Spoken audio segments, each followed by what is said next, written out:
El 12 de abril del 2002, hace poco más de 11 años, se produjo un golpe de Estado en Venezuela que trató de derrocar a su presidente constitucional. El día 13, el prestigioso diario El País decía que el caudillo errático, refiriéndose a Hugo Chávez, había recibido un empujón. Para el periódico español, Chávez era un autócrata peligroso para su país y para el resto del mundo. El País elogiaba además a los militares golpistas, que habían cedido la presidencia a un civil, nada más y nada menos que al presidente de la patronal venezolana. Estados Unidos, como no podía ser de otra manera, fue de los primeros gobiernos en reconocer a Carmona, el presidente golpista que venía de presidir la patronal. Y sobre su mayor o menor participación en el golpe se escribieron ríos de tinta. En cualquier caso, aquel fue sobre todo un golpe alentado por los medios de comunicación privados de Venezuela, con el apoyo de medios extranjeros como El País. ¿Se imaginan que en España ganara las elecciones la izquierda y que los militares dieran un golpe de Estado imponiendo a Díaz Ferrán o a Arturo Fernández como presidente? ¿Qué dirían los medios de comunicación privados de nuestro país? Ya decía Curcho Malaparte que el golpe de Estado es un recurso de poder cuando se corre el riesgo de perder el poder. Y cuando los poderosos sienten que pueden perder su poder, la democracia deja de ser un disfraz a la moda. Bienvenidos a Fort Apache.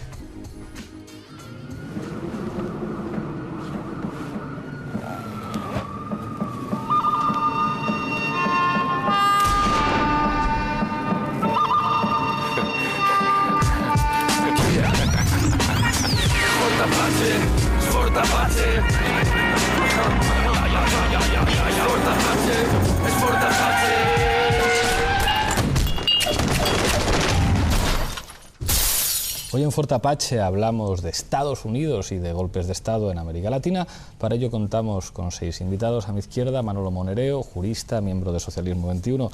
Bienvenido una vez más al plató. Bien hallado. Frente a él, Rubén Herrero de Castro, analista político, profesor en la Facultad de Ciencias Políticas de la Complutense. Muchísimas gracias por volver al plató. Encantado de estar aquí. Nos acompaña también Lola Albiach, periodista una vez más en Fort Apache. Gracias por venir. Hola, ¿qué tal? Contamos también con María de Delás, directora editorial del diario Público. Gracias por volver a Fort Apache. Muchas gracias, Pablo. Esta noche se estrena en el plató Jaime Pastor, profesor de Ciencia Política en la UNED. Muchísimas gracias por venir. A vosotros por invitarme. Y cierra la mesa Enrique Santiago, abogado, miembro de la Dirección Federal de Izquierda Unida. Muchísimas gracias por volver a Fort Apache. Gracias a vosotros. Enseguida empezamos a discutir, pero como saben nuestros espectadores, este programa comienza siempre con En el punto de mira.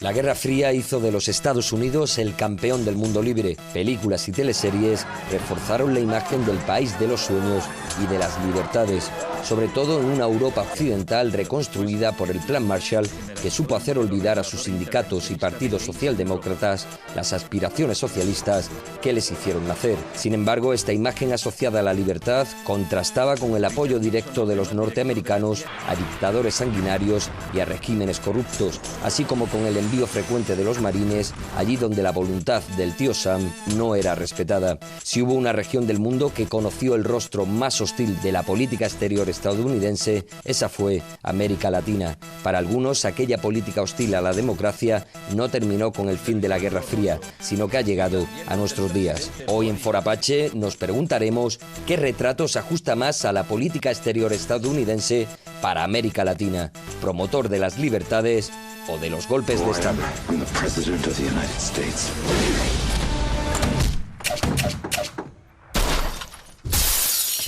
Ya lo señalaban nuestros guionistas, Estados Unidos fue un referente mundial para muchos países de defensa de las libertades, de defensa de la democracia.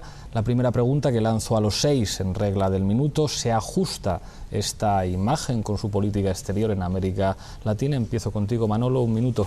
Creo que no. Realmente creo que ligar Estados Unidos y la democracia en América Latina diría que es absolutamente contrario a la verdad histórica. Esto es muy significativo, un dato que yo creo que es esencial, sin el cual no se entiende muy bien lo que pasa en Estados Unidos y su relación con América Latina. Y es que el nacimiento de Estados Unidos nace también como poder imperial e imperialista. O sea, así ha sido. O sea, no hay que hablar solo de la Guerra Fría, ¿no? Su propio nacimiento, su desarrollo, no solo tenía un destino manifiesto para imponer su destino en el conjunto de América Latina y en el mundo, sino que se hizo a costa de los pueblos originarios del país y a costa, y sobre todo, de México. O sea, es decir, nos encontramos ante un país que se va construyendo como potencia imperial en un sentido formal unas veces e informal otras veces. Se acabó el tiempo, muchas gracias Manolo. Rubén, tu minuto.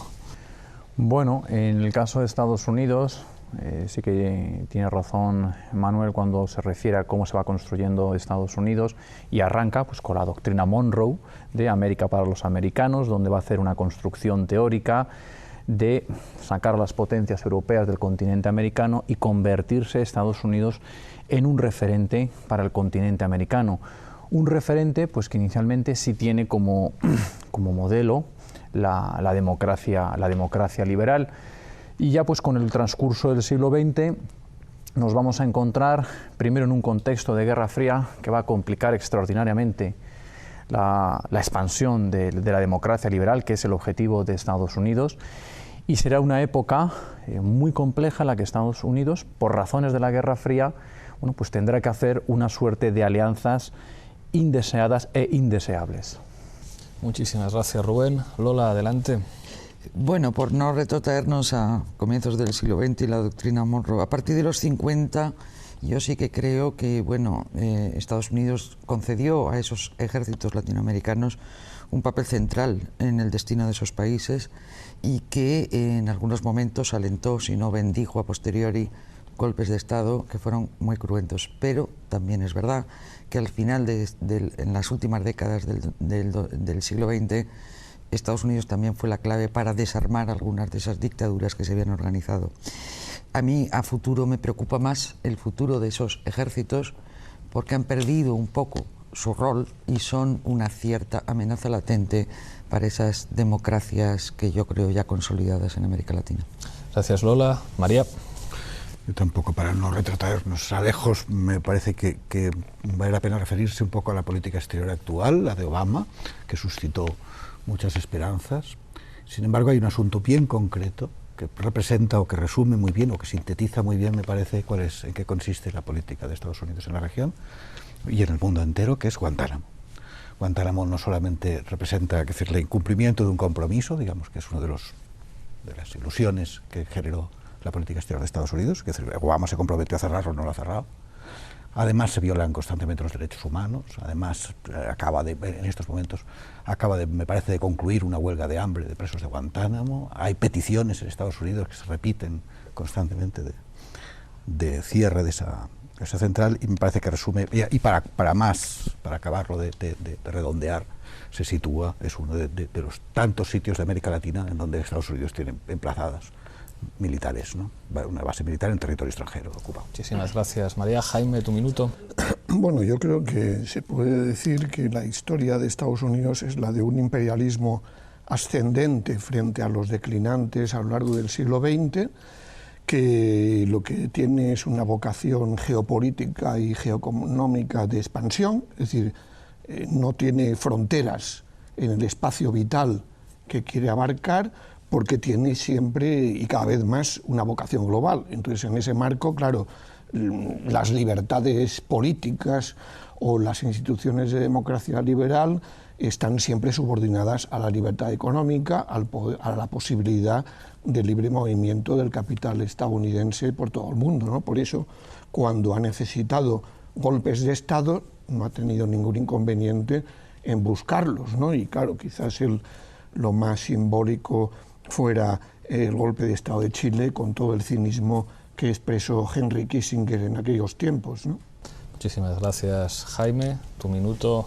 Sí, yo creo que la democracia de Estados Unidos es incompatible con la libertad y la democracia en el resto del mundo. Creo que eso se acreditan con los hechos, ¿no? Creo que su origen está, bueno, pues ellos desde siempre se han creído un pueblo privilegiado, han querido una democracia solo para su país, la mentalidad peregrina, ¿no? De pueblo, de los primeros peregrinos, de pueblo elegido por Dios para una misión histórica, y como eso es fundacional, pues en primer lugar tuvieron que ocupar todo el territorio que pudieron a costa de México, a costa de los pueblos aborígenes, y luego, bueno, ellos han hecho una construcción claramente, y en eso desde luego son muy claros, de derechos solo para ellos en contraposición a los derechos del resto de pueblos, ¿no? Han no solo auspiciado golpes y legitimado la utilización de la tortura de una forma sistemática, sino que en la práctica todos los ejércitos de América Latina los han subarrendado, ¿no? Durante muchísimo tiempo los han hecho delegaciones suyas para aplicar sus políticas, ¿no? E igual que han hecho en América Latina, han intentado hacer en otros continentes y lo han podido hacer en muchas ocasiones. Se acabó el tiempo. Yo os quería plantear una cuestión. En este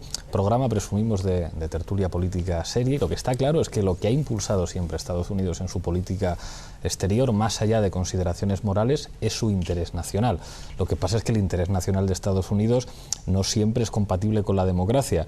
Os haré una pregunta que pretende ser polémica. ¿Qué sentido tiene incluir una categoría con todas esas cargas valorativas como la democracia para entender las relaciones internacionales? Empiezo contigo, Rubén. Vamos a ver, como he dicho antes, Estados Unidos sí que de verdad tiene un modelo que es la democracia liberal y es el modelo que le gustaría extender y que se produjese la mayoría de los actores de la sociedad internacional.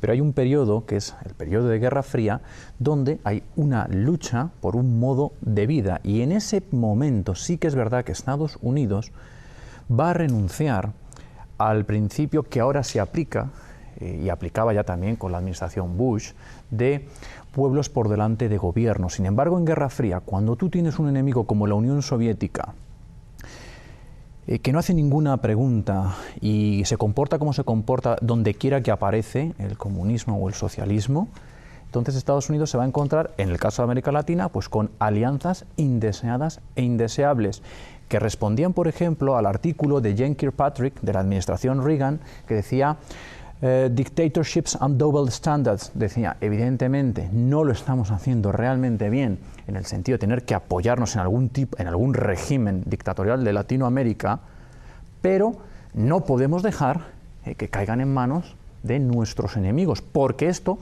desequilibraría la Guerra Fría en favor de nuestros enemigos. Pero cuando termina la Guerra Fría, realmente, como ha dicho antes María Dolores, sí que Estados Unidos va a contribuir en impulsar procesos democratizadores en América Latina y obliga, por ejemplo, a Pinochet a hacer un referéndum que pierde y por el que se tiene que ir. Y sí que desde entonces el impulso de Estados Unidos es impulsar, promover la democracia y establecer tratados de libre comercio que benefician también a sus contrapartidas. Entonces yo creo que no renuncia a la democracia y sí que es verdad que en ese periodo de Guerra Fría se producen esos double standards. Jaime. Bueno, el problema es que utiliza a la URSS como enemigo con una vocación expansionista similar a la que quiere Estados Unidos, ¿no? Pero si recordamos el golpe de Estado en Colombia en el 48, después del Bogotazo, ¿no? O contra Jacobo Arbenz en Guatemala en 54, bueno, no me dirías tú que detrás de esos personajes estaban el movimiento comunista internacional o la Unión Soviética.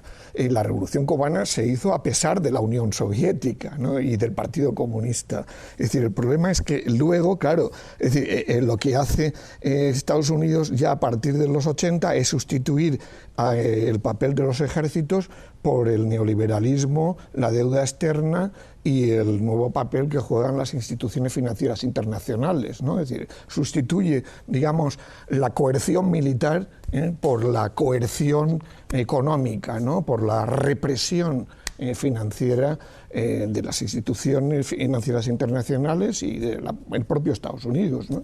Y claro, hombre, no me digas tú a mí que en Chile, por ejemplo, pues también es el comunismo el que aparece ahí como la fuerza principal. Es decir, lo que hay es eso, construirse un enemigo que pueda servir para generar cierto apoyo social a sus proyectos, pero en realidad lo que está buscando es eso, digamos, consolidar su hegemonía geopolítica y geoeconómica en una región que considera su patio trasero.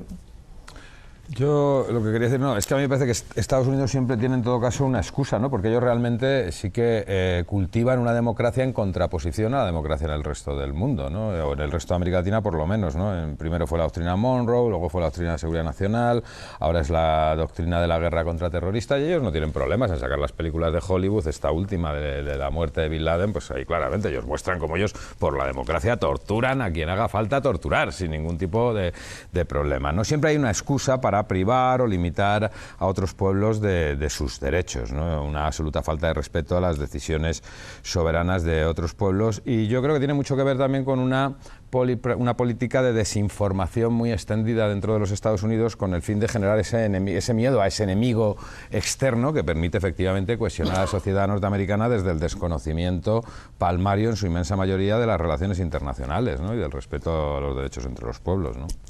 Yo de todos modos quería introducir un poco de dispersión en la discusión. ¿Qué más le gustaría a Estados Unidos que poder controlar así, como quien dice, venga, haced esto y ya, funciona? Es decir, eso no ha sido así. Una cosa son los intereses y las políticas que Estados Unidos ha desarrollado, coincido contigo en que esos han sido los periodos, y otra cosa es lo que ha pasado en América Latina.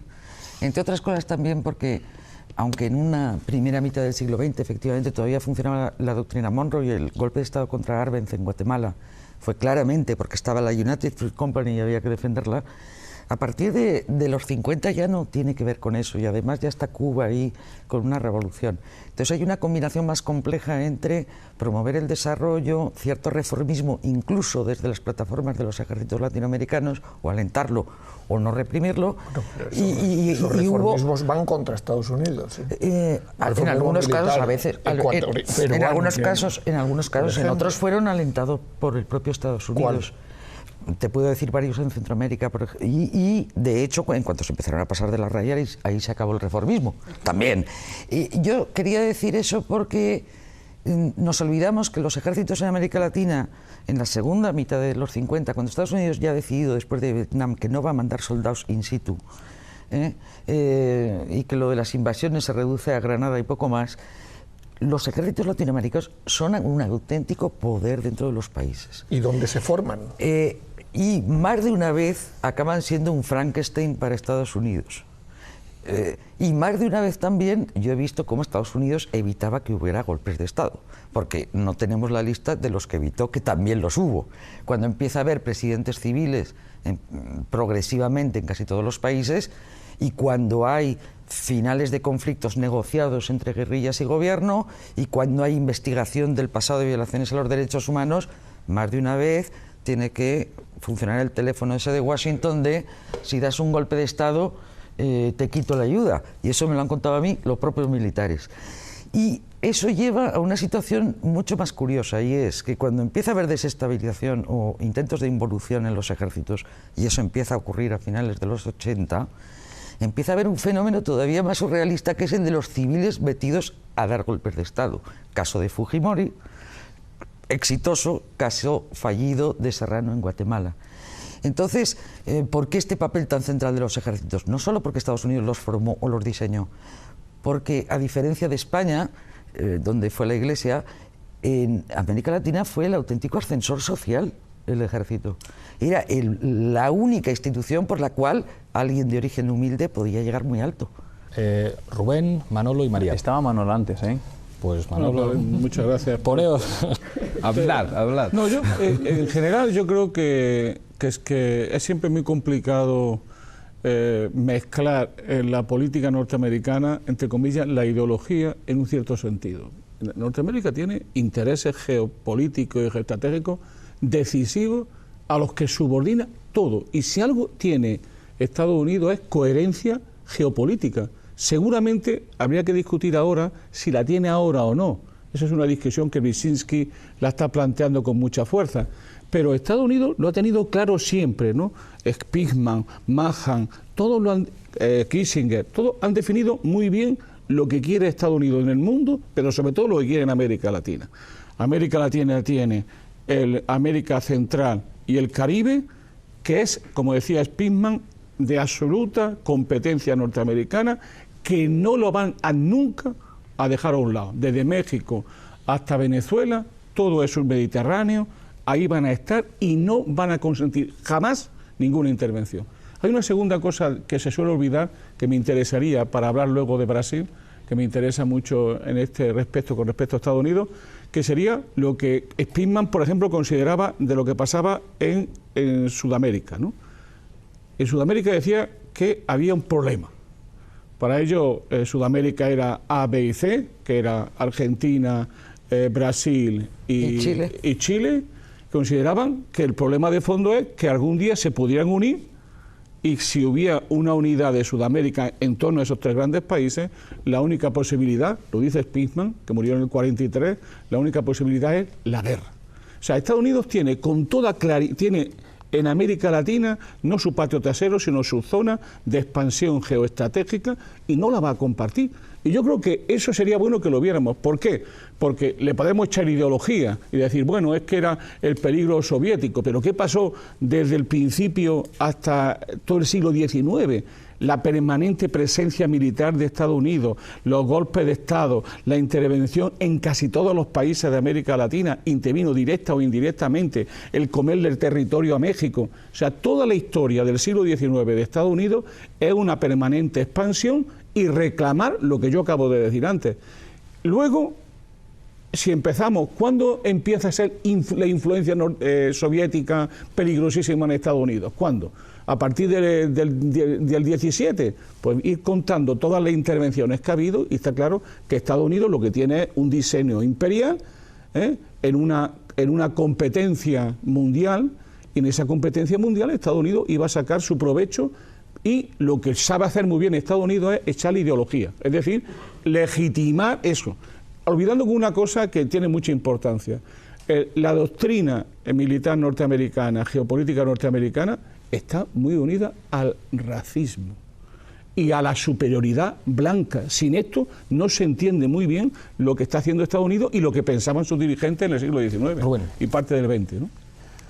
Bueno, esto lo que nos lleva es al concepto primero de imperio y luego ya de hegemonía. Evidentemente, Estados Unidos se explica desde que nace por el concepto de la hegemonía, estar en posesión de la hegemonía, y va arbitrando su política exterior en torno a este concepto. Defiende su interés nacional, que a medida que van transcurriendo los años se convierte ya en un interés global.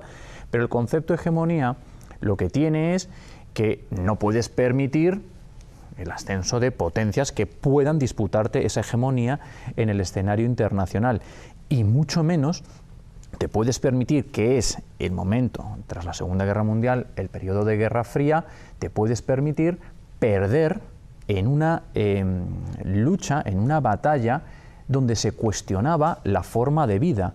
Si Estados Unidos perdía, ganaba la Unión Soviética, con lo que esto significaba respecto a la privación de libertades. Donde quiera que apareciera la Unión Soviética, el socialismo, el comunismo, se implantaban dictaduras terroríficas.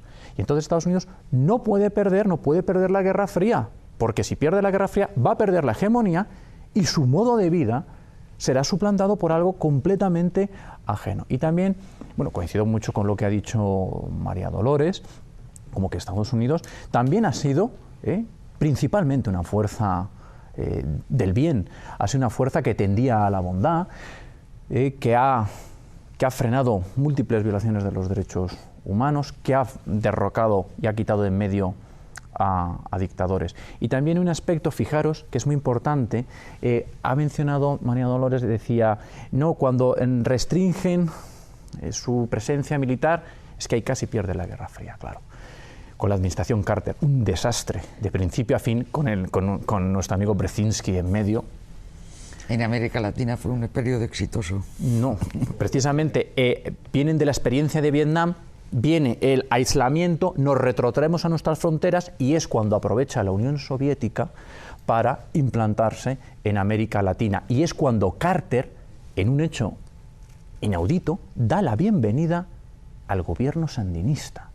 Y claro, le devolvieron el favor instaurando una dictadura socialista en Nicaragua, totalmente contraria a los intereses. La dictadura que perdió unas elecciones. Eso dejaron el gobierno cuando perdieron las elecciones, ¿no? Esa dictadura terrorífica. Perdón. Con una contra que fue condenada por el Tribunal Internacional de la Nicaragua llega al poder, lleva al poder con una insurgencia contra Anastasio Somoza, que por supuesto se implantan durante... Era su hijo de puta.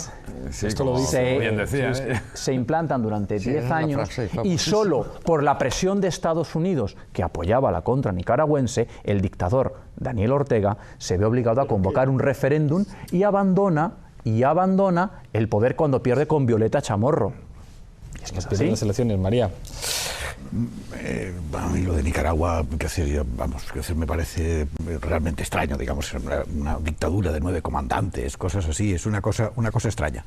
Lo que me parece que digamos, antes decía María Dolores sobre la posibilidad de que si la política exterior de Estados Unidos, en cierta medida ellos no consiguen que se aplique aquello, se cumplan sus designios en política exterior. No siempre.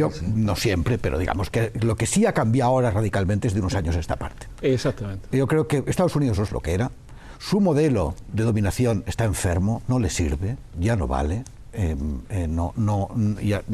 Está fracasando, digamos, y adopta unos tonos con Obama bastante más suaves, incluso también en lo que referías de lo tradicional, el racismo en Estados Unidos, también evidentemente Obama está, porque cuenta con el apoyo de prácticamente el 90 y tantos % de la comunidad afroamericana de Estados Unidos, y también además como el 70% de la comunidad latina, y además se corresponde con un cambio en América Latina, en bastantes países de América Latina, lo cual no significa que se produzca un cambio radical en su política exterior. Digamos, la pasividad con la que asiste, el silencio con el que asiste Estados Unidos al intento de golpe en Ecuador contra el presidente Correa, la destitución... Pasividad, por utilizar un término suave. La destitución de Fernando Lugo. El papel ya decía Honduras. Digo, esto es lo que iba a decir. En Honduras el papel activo, el retorno de la cuarta flota. El problema es que el problema es hay una que cosa no sabemos. Que señalaba, ahora te doy la palabra, Manolo, que señalaba antes Jaime, que citaba a Roosevelt cuando dice: Somoza es un hijo de puta, pero es nuestro hijo de puta. Digamos que eso yo no estoy de acuerdo en que el fin de la Guerra Fría, digamos, que acabe con esa tendencia. Y el caso de Honduras e incluso el caso de Venezuela es más que llamativo. Donde el presidente Zelaya inconstitucionalmente se intentaba hacer con el poder. No, perdona, iba a convocar un referéndum. Él no tenía la competencia para hacerlo. No tenía la competencia para hacerlo. Por lo tanto, se justifica un golpe de Estado. Bueno, en todo caso... el golpe de Estado lo está dando Zelaya. No, pero vamos a ver. Y entonces acude Micheletti a restablecer la legalidad. El problema es... A ver, yo nunca que Zelaya no tumbe la Constitución para empezar ya el camino hacia Alba, que el es lo problema, que quería. Tú que eres un especialista en temas en relaciones internacionales, el problema que tendríamos que discutir ahora, aparte de la ideología que tú le echas a la fuerza del bien frente a las fuerzas del mal, aparte de eso, que es poco extraño que un especialista en relaciones internacionales meta esos instrumentos cuando habla nada más y menos que las relaciones internacionales de una gran potencia político-militar como Estados Unidos. Pero aparte de eso, para mí lo fundamental es ahora entrar en lo siguiente. Entre comillas, esa moderación que tú dices que tiene Estados Unidos es el producto de la fuerza del bien que ejerce poderosamente la administración norteamericana, o es más bien que el mundo está cambiando y ya no lo pueden controlar como lo controlaban antes. Es que en Honduras... Y yo creo que ese es el problema. Es decir, y eso, lo más significativo de esa historia, a mi juicio, es que por primera vez, desde la doctrina Monroe, en sus distintas versiones, América Latina, su patio trasero, es un continente en disputa. Y lo es en disputa al menos por 3 razones, que yo creo que es muy importante en esto que estamos discutiendo. Una primera razón es que otras potencias tan malas como la Unión Soviética, o sea, Rusia, China, etcétera, están con cada vez más presencia en América Latina. En segundo lugar, ha habido procesos enormemente cuestionadores de la hegemonía norteamericana, que lo acabamos de nombrar, y luego hay un tercer elemento que es absolutamente nuevo, que es que por primera vez en América Latina está existiendo una potencia regional con vocación también imperial, que es Brasil. Es decir, todo eso está cambiando a Estados Unidos y ya se puede decir que ya no se puede intervenir como antes.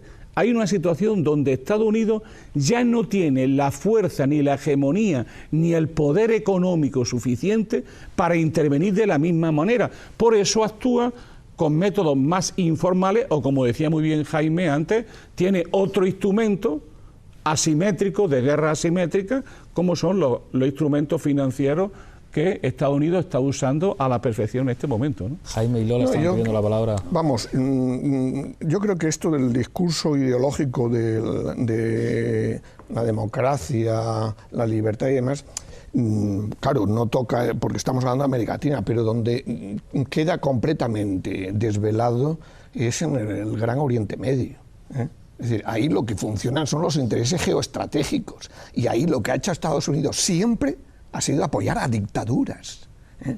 Dictaduras ultraabsolutistas, ¿no? Que ahí no tiene ninguna credibilidad ese discurso. Pero en fin, volviendo a América Latina, yo creo que hay que recordar la enmienda Platt. Es decir, Estados Unidos salva a Cuba frente a España, pero mete en la Constitución cubana un artículo que le permite el derecho de intervención, ¿eh? En 1901, si no recuerdo mal. En 1903 en Puerto Rico lo mismo. Es decir, y además va imponiendo a América Latina el modelo de república presidencialista. Es decir, una democracia plebiscitaria, que luego se la ha vuelto en contra en algunos países, ¿no?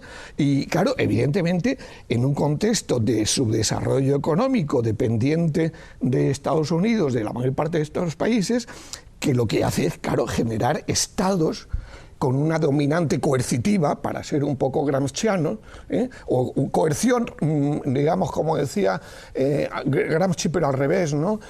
Una coerción sin hegemonía, investida de hegemonía, ¿no? Es decir, entonces, claro, con una imposibilidad, además con ese modelo presidencialista, de consolidar partidos con modelo norteamericano, europeo, es decir, bipartidismo fuerte, para entendernos, ¿no? Y por lo tanto, claro, el partido militar juega un papel clave cuando entran conflictos, cuando los pueblos se levantan, ¿no? Rubén, y pasamos a vídeo. No, pero evidentemente yo no digo que la democracia en sí sea el objetivo, sino que es un efecto colateral de su acción exterior. Evidentemente que en Oriente Medio y en otras muchas regiones del mundo, en Guerra Fría y después de Guerra Fría, se apoya en regímenes detestables. Pero aquí es donde las cosas han cambiado radicalmente desde el final de la Guerra Fría. Y vuelvo a repetir el artículo de Jan Kirkpatrick del Double Standard, y me referiré a otro artículo de Condoleezza Rice, que habla sobre cómo ha variado, dice, Rethinking the National Interest, y dice, evidentemente hemos cometido errores, hemos puesto por delante a gobiernos en vez de a poblaciones. Esto tiene que cambiar, y vamos a poner ahora en nuestra administración por delante a los ciudadanos, por delante de los gobiernos, y hace la reflexión de estos regímenes que evidentemente son detestables en el caso de Oriente Próximo, diciendo, lo que no podemos permitir es que estos gobiernos caigan en manos o sean penetrados por nuestros enemigos. Pero junto a esta acción haremos otra, la de promover constantemente reformas democráticas y mejoras en derechos humanos en estos países. Y en Oriente Medio sí se está apreciando esta política. Sí se está apreciando esta política. Absolutamente enternecedor. Ahora seguimos discutiendo de esto. Vamos a ver qué nos tienen preparado los chicos de Zapping Apache. Chile había disfrutado durante 41 años ininterrumpidos de un régimen democrático que estaba siendo derrocado por medio de la violencia. No estamos implicados, señor Horn. Nuestra postura es completamente neutral. Eso es mentira, señor embajador. Todavía el capitalismo usará algunas oligarquías de algunos países para esta clase de golpes. Es obvio que tiene usted un concepto equivocado de nuestro papel aquí. ¿Cuál es su papel aquí? además de apoyar a un régimen que asesina a miles de seres humanos. Son más de 30 los periodistas asesinados desde el golpe de Estado el 28 de junio de 2009.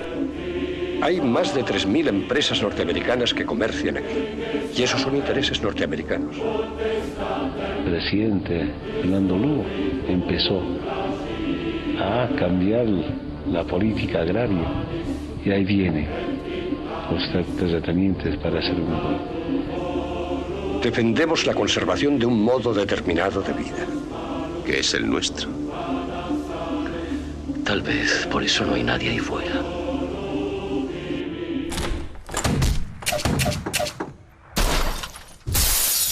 Hay un elemento interesante que señalaba antes Manolo, la cuestión de la coherencia, es decir, si los medios que pone Estados Unidos en función de sus intereses operan o no. Esto se lo cuestionaba incluso un liberal como Michael Mann cuando hablaba de su imperio incoherente y decía lo que han hecho los neoconservadores en Oriente Próximo no les está sirviendo, ¿no? Esto lo discutíamos en el programa que hablábamos de los neocons, cómo de alguna forma Saddam Hussein había sido el instrumento de los norteamericanos para contener a Irán después de haber apoyado históricamente al Shah de Persia y sin embargo en el presente son los amigos de Irán los que están en el gobierno iraquí. En el caso de América Latina, Brasil disputa, le fue mal a Brasil en Honduras pero le fue muy bien en Bolivia. Cuando en Bolivia las aspiraciones golpistas de la media luna oriental se encuentran con el veto de Brasil que dice aquí no va a pasar nada.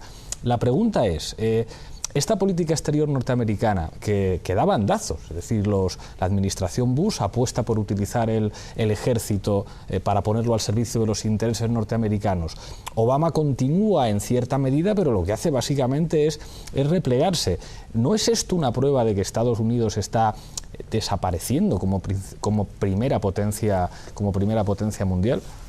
Yo creo que lo que hay es una decadencia de Estados Unidos. O sea, yo creo que hay una decadencia de Estados Unidos y del conjunto de Occidente. O sea, lo que estamos viviendo en casi, como diría ya, en tiempo real, es una enorme transición geopolítica donde viejos imperios, en este caso Occidente, con su guía Estados Unidos, con lo cual eso explica muy bien la crisis de la Unión Europea, y por otro lado la emergencia de nuevas potencias que le disputan la hegemonía a Estados Unidos. Es decir, pongo un ejemplo para entender lo que estoy diciendo. Hay un grupo de economistas mexicanos y latinoamericanos que han patentado un nombre para llamar a estas viejas potencias. Les llaman países ricos altamente endeudados. O sea, se trata de un hecho fundamental. Es decir, todos estos países, empezando por Estados Unidos, son países que cada mañana tienen que salir al mercado mundial a que alguien le preste el dinero. Se calcula que el 70% del ahorro mundial lo consume Estados Unidos. Son países adictos al ahorro mundial y al dinero extranjero. Si no, no pueden vivir. Claro, eso rápidamente tiene consecuencias militares y geopolíticas de enorme importancia. Es que ya han hecho la guerra, pero la guerra de Irak, según cuenta Stiglitz, ha costado casi $1 billón. Claro, es que tú no te puedes meter en muchas guerras continuamente cuando además nunca se sabe muy bien si las ganas o las estás perdiendo, te cuesta muchísimo dinero y eres una potencia que ya prácticamente solamente es capaz de vivir del dinero que lo prestan. Ese es el orden internacional. Y yo creo que ese mundo está desapareciendo. Y lo que está emergiendo son nuevas potencias. El problema que siempre tendremos es que hay un gran problema de fondo, que es el desnivel político-militar de Estados Unidos con respecto a los demás. Ese yo creo que es un problema muy de fondo y que tiene que ver con lo que pueda ocurrir en el futuro, ¿no? Enrique. No, yo creo que Estados Unidos es consciente de que pierde la hegemonía política, pierde la hegemonía económica y le queda la hegemonía militar. Y eso evidentemente necesita ponerlo en valor para no acabar siendo una más de las medianas potencias de aquí a un futuro, ¿no? Es obvio que China, si mañana quisiera, pues hundiría la economía norteamericana. Simplemente con sacar a la venta la deuda pública que tiene comprada Estados Unidos generaría un serio problema económico, ¿no? Pero todo esto va acompañado de unas actitudes de aislacionismo en aras además de buscar la inmunidad para esas fuerzas que componen o que le dan esa hegemonía militar, ¿no? No es casualidad, es decir, que alguien, un país que aspira a liderar el mundo, no puede simultáneamente pues, no suscribir el Estatuto de la Corte Penal Internacional, no haber aceptado desde la Constitución de la OEA que se le aplique la Carta Interamericana respecto al Comité de Derechos Humanos, por ejemplo. El Comité de Derechos Humanos de la OEA no tiene competencia sobre los Estados Unidos, es una cosa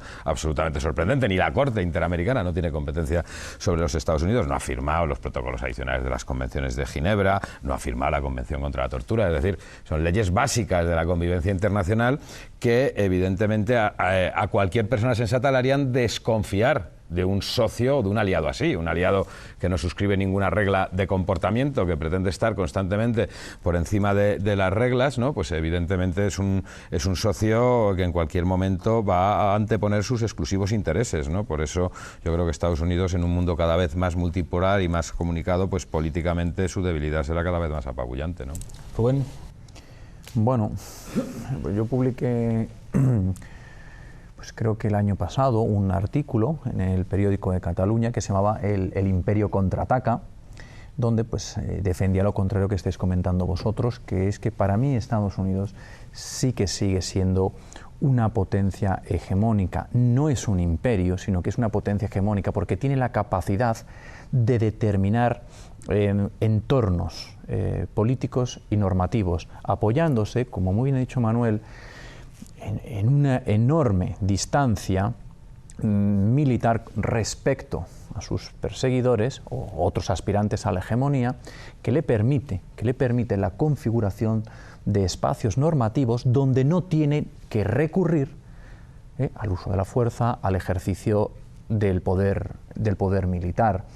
Hacías también una reflexión al respecto. Pero yo creo que es al revés. El problema de esto es que al final para Estados Unidos el único recurso político acabará siendo la guerra, porque es lo único en lo que continuará siendo hegemónico, ¿no? Y eso es sumamente peligroso. No, todo lo contrario. Al final el último recurso será ese. Estados Unidos siempre, ¿no? prefiere un entorno de democracias liberales, porque las democracias no se hacen la guerra a las democracias, y en ese entorno pero habrá un gran negocio la guerra para Estados Unidos. Habrá una configuración. Ese billón de dólares. Lo decía Eisenhower, que decía Pablo, pues acabó en las empresas de Cheney, de todos estos señores que... Estados Unidos tiene mucho más a ganar en una configuración internacional de democracias donde seguirá siendo una potencia más poderosa que el resto, y entonces se podrá configurar un entorno normativo que va a responder mejor a sus intereses que el actual que tiene ahora. Lola y después Jaime, y ya después pasamos a la regla del minuto. En América Latina los gobiernos de derecha y de izquierda indistintamente se quejan tanto cuando Estados Unidos se entromete demasiado como cuando no se fija en América Latina. O sea, se quejan tanto de la desatención como de la intromisión. Y la verdad es que después de la experiencia de Nicaragua y de Chile, el clamor dentro de la propia sociedad norteamericana era fuertísimo para que Estados Unidos dejara de estar entrometiéndose en un país como Nicaragua, que era pequeñísimo y donde no se jugaba nada. Y hay un vuelco hacia la política del Medio Oriente y hacia el Pacífico, y prácticamente eso se continuó, salvo el paréntesis de Carter, hasta Reagan, después de Reagan hasta Bush, y prácticamente en esa década hay una queja en América Latina, porque será un imperio decadente, pero no una potencia decadente. Media América Latina depende del comercio con Estados Unidos, y los únicos que no dependen desde hace ya algún tiempo o no tienen un comercio prioritario con Estados Unidos prácticamente solo es Brasil y Argentina, y poco más. O sea que sus destinos están interrelacionados. El punto para mí más bien es, yo creo que sí, Estados Unidos dejó de alentar golpes de Estado al final de los 80, y los episodios que habéis contado no fueron iniciativa propia, aunque los bendijeron por motivos diversos. Pero el problema serio para América Latina es, y sobre todo para los gobiernos de izquierdas, creo yo, que esos ejércitos que son descomunales, desproporcionados, mal armados, con muchos más jefes que indios, metidos en los cuarteles sin hacer nada, aprovechan cualquier ocasión en que hay alguna sensación de desestabilización, porque las élites políticas tampoco son necesariamente una maravilla, y que además las policías que existen en América Latina fueron apéndices de esos ejércitos, con lo cual la seguridad pública, básica de protección del ciudadano, de control de tal, no está claramente en manos de nadie. Entonces, esa indefinición sobre el rol y esa falta de transformación de los ejércitos, en el fondo yo creo que es un desgaste continuo, una amenaza continua de la democracia. Jaime. Bueno, yo sobre esto último matizaría bastante, ¿no? Porque si vemos Venezuela no son precisamente los militares, ¿no?, los que se están moviendo, y cuando hicieron el golpe de Estado fue el jefe de la patronal. Tiene narices que al final tenga que recurrirse a que los militares se presenten a las elecciones, como en Perú, como en Venezuela o como en Guatemala, para salvar las democracias. No deja de ser una contradicción. No, depende de qué país hablemos, ¿no? Pero lo que pasó en Venezuela fue... pero es que ese fenómeno se está dando, por fortuna, por las urnas. Precisamente, pero es por la transversalidad también que hay en determinados ejércitos. Podríamos hablar de Perú, su historia, ¿no? Es que el ascensor social en Venezuela era PDVSA, no era el ejército, ese es el asunto. Claro. Entonces, pero volviendo a esto, yo creo que yo también matizaría, es decir, que yo creo que sí se puede decir que estamos en una transición geopolítica, pero es evidente que ya tú que has citado a Michael Mann, ¿no? Pues claro, Estados Unidos no solo tiene la fuente de poder militar, sino la monetaria, ¿no? Es decir, sigue teniendo el dólar como la divisa de reserva fundamental hoy, ¿no? Yo creo que eso es una base importante. Yo hablaría más en ese sentido, sí, de crisis de hegemonía, de crisis de centralidad geopolítica de Estados Unidos en el mundo. De Europa es muchísimo peor, por supuesto, ¿no? Pero a pesar de eso, en esa transición, el problema es que las otras potencias tienen otras fuentes de poder, pero que no compensan, ¿no? Y además tendrían que actuar coordinadamente, ¿no? Entonces, claro, estamos en eso, en lo que un colega llama intento, y además en el contexto de una crisis sistémica, económica, financiera, global, ¿no? Y por lo tanto hay una interdependencia que, claro, no podemos hablar simplemente de sistema de estados. Es decir, el sistema de estados hoy no es el de antes de la Segunda Guerra Mundial, ni siquiera de la etapa de los estados nacionales del bienestar, digamos. Entonces, claro, hay una interdependencia entre China y Estados Unidos que nos ha dado antes, en fin, y entonces ahí está, sí, precisamente, y en eso coincido con Rubén, entre Gran Bretaña y Estados Unidos, ¿no? Clave que ha jugado Estados Unidos en la creación de un derecho mercantil transnacional al servicio de las corporaciones estas transnacionales para poderse mover en todo el mundo, los abogados en modelo americano como se han extendido en otras partes, ¿no? Es decir, y entonces, claro, en ese sentido, pues, claro, si no quiere, es decir, yo creo que el problema es que aunque quisiera, no puede recurrir a una intervención militar como en el pasado. Es decir, claro, está buscando... Es decir, el gran problema fundamental es cómo intervenir ahorrando muertes de soldados estadounidenses, como lo hemos visto en Afganistán. Y claro, han encontrado los drones, ¿no? El modelo drones como el más útil, ¿no? Pero bueno, en fin. Llegamos al momento de conclusiones, volvemos a la regla del minuto y terminamos por donde empezamos. Manolo, tu minuto de conclusiones. Pues yo, mi minuto de conclusión, voy a continuar lo que acaba de decir Jaime, que es la mejor manera. Que es cada semana, contaba el New York Times, el compañero Obama se reúne con su Consejo de Seguridad y explicita con toda claridad a quién hay que matar esta semana. Es decir, es así como lo estoy diciendo. O sea, cada semana se decide el uso de los drones, sobre quién, cómo y para qué. Y eso es una decisión que toma el presidente en el Consejo de Seguridad de Estados Unidos. Es decir, ese es el orden internacional beatífico que Estados Unidos quiere imponer al resto de la humanidad, que lo viene practicando desde que surge como nación. ¿Qué ocurre? Que yo creo que el mundo está cambiando de base, en un sentido muy preciso. Es decir, hay potencias que decaen y hay otras potencias que ascienden. Y hoy estamos en un equilibrio inestable entre esas dos historias. Gracias, Manolo. Rubén, tu minuto. Bueno, pues comenzaría comentando, antes decía Enrique, si China aprieta a Estados Unidos con la deuda, entra en un problema, y si Estados Unidos deja de consumir, China se hunde. Estados Unidos lo pasaría razonablemente mal un periodo de tiempo breve, pero China se hunde sin el consumo de Estados Unidos. Yo creo que Estados Unidos sigue siendo una potencia hegemónica porque tiene el espacio económico, el espacio normativo, el espacio militar y el espacio cultural ganado en ese sentido.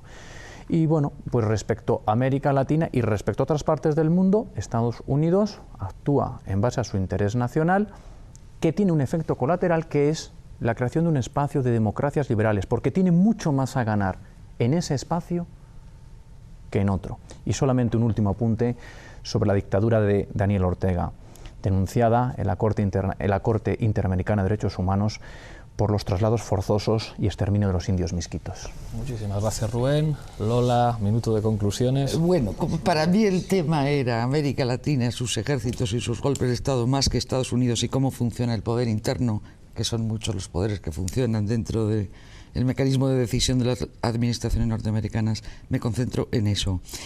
Es un desafío para la consolidación de la democracia el que no se ha desmilitarizado la sociedad en algunos países con total claridad, no se han convertido o reconvertido esos ejércitos en profesionales con menos número, con menos porcentaje de gasto público, exageradísimo en el caso, por ejemplo, de Ecuador o de Chile. No hay claros límites a que declararse una región no nuclear y no está claramente separado un sistema de seguridad que sea civil y que funcione independientemente de los ejércitos. Yo creo que eso es un desafío para los gobiernos democráticos. Gracias, Lola. María, conclusiones. No, creo que se pueda. Me parece que has pecado de excesivamente optimista cuando dices que el mundo está cambiando de base, ojalá, pero es un poco exagerado. Lo que sí es cierto es que me parece que digamos que sí que es Estados Unidos, bueno, es cierto, no sé si es cierto o no, pero tengo la impresión, o parece que se generaliza la impresión de que Estados Unidos está convirtiéndose en un país más ordinario, más normal, no es el país determinante o que determina tanto como antes. Pero en relación a América Latina, que es lo que nos tenía un poco ocupados, es donde me parece que queda más claro ese papel que está perdiendo ese papel de Estado mercenario que decía Chomsky, ¿no? Porque, entre otras cosas, para seguir siendo un Estado mercenario necesita que alguien se lo pague. Y este ejército, estas 22 bases militares que tiene Estados Unidos todavía en América Latina, probablemente carecen de sentido porque no hay nadie que esté dispuesta a pagárselas. Gracias, María. Jaime, conclusiones. Bueno, yo diría que Estados Unidos ha ido sufriendo una crisis de sobreextensión geoestratégica a lo largo de los últimos tiempos, ¿no? En un contexto en el que han ido emergiendo otras potencias. En un contexto de crisis, eso le obliga, sobre todo en América Latina, a compartir hegemonía para tratar de controlar cualquier proceso de cuestionamiento del capitalismo, ¿no? Y subordina a eso las formas. Si son posibles las formas democráticas, de acuerdo, pero estamos viendo cómo puede promover, entre comillas, movimientos postelectorales que cuestionen la legitimidad de victorias de la izquierda o de otras fuerzas antagonistas, ¿no? Gracias, Jaime. Y para cerrar el debate de esta noche, Enrique, un minuto. Sí, yo creo que en la sociedad internacional Estados Unidos es un Estado asocial, ¿no? Es lo que se podría denominar de esta forma así tan clara, ¿no? Aislacionista y defensor de la fuerza y de la guerra como herramienta de política internacional, lo cual es propio ya de la edad de las cavernas, evidentemente, ¿no? Estados Unidos contempla la democracia solo en América del Norte y concretamente en sus fronteras, ¿no? Dicho esto, yo creo que hay que admirar a muchos sectores democráticos que hay en la sociedad de los Estados Unidos que defienden la soberanía de otros pueblos, que denuncian las injerencias de su país y que además trabajan en su país por una sociedad mucho más justa, ¿no?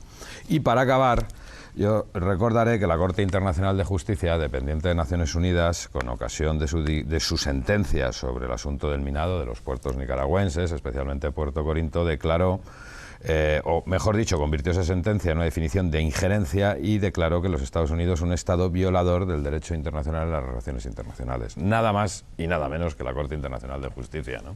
Muchísimas gracias, Enrique. Muchísimas gracias a los 6. Creo que hemos vuelto a demostrar que somos el programa de referencia para todos aquellos a los que les gusta meterse la política pura y sin adulterantes. La semana que viene volveremos a vernos en Fort Apache.